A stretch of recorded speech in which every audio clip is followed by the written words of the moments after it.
आप सभी को एक नटखट गीत सुनाने जा रही हूँ। मेरे चैनल को लाइक सब्सक्राइब कमेंट बॉक्स अपनी राय जरूर दें। धन्यवाद।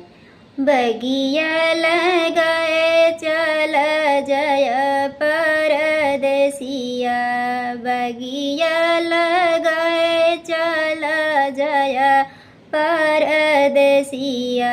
यारी यारी ने बुलाया बगल नारंगिया, बीचवऊ मालाया कचनार परदेसिया, बीचवऊ मालाया कचनार परदेसिया।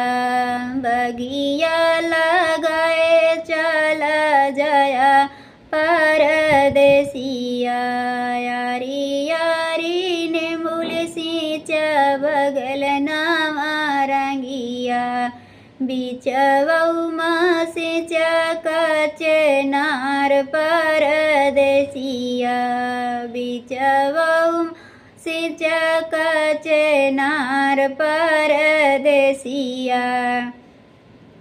बगिया लगाए चल जय परदेसिया, यारी यारी ने बुल घोड़ा बगल नारंगिया, बीचवऊ माँ घोड़ा कचनार परदेसिया, बीचवऊ माँ घोड़ा कचनार परदेसिया।